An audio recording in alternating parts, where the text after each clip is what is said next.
What's something hilarious your kid has done that, as a parent, you weren't allowed to laugh at or be proud of? 1. My daughter is 4 years old and we just lost grandma. So I'm having a somber discussion with her about the situation and tell her that grandma died. She looks at me with her huge watery eyes, blinks and says, "Like Mario?" Really not supposed to laugh when teaching your preschooler about death, but I did. 2.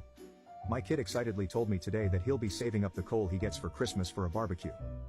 3. I asked my 6-year-old yesterday what he did at school and he said, "Jack shit," straight back in a monotone voice without even thinking. 4. When my daughter was about 3, she was trying to slide at the McDonald's play place and this bigger kid, an 8 or 9-year-old girl, shoved my daughter trying to go in front of her and my girl just socked her in the face. I think it was just a knee-jerk reaction cause she'd never been physically bullied in any way, and at that point I was fairly confident she never would be going forward either. 5. My entire family was born and raised in Minnesota. My mom's husband was Italian from Manhattan. So he had the accent mannerisms that was like he was a good fella. My brother Paul always gave him shit because of his accent and mimicked him constantly.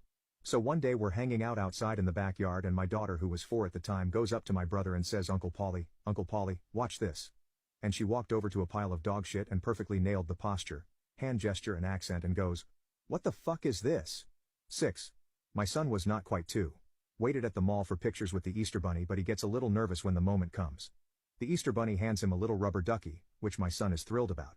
The bunny hands another to him, but as my kid reaches for it, the bunny snatches it back and pats his lap, in a clear gesture of "You can have another ducky if you sit on my lap." My son looked at the duck he already had in his hand, chucks it at the Easter Bunny and literally storms off. He was so offended. I've never seen a baby that mad. Fucking bullshit Easter Bunny tactics. 7. My younger sister was given an assignment to draw a picture of what life would be like without the government. She ended up drawing an entire comic book of naked, anatomically correct hippies running around with weapons. The school called my dad, and when they showed him the comic, while threatening to suspend her, my dad burst into laughter. At home, he gently told my sister that what she did was highly inappropriate, but then framed one of the pages and hung it up in the house.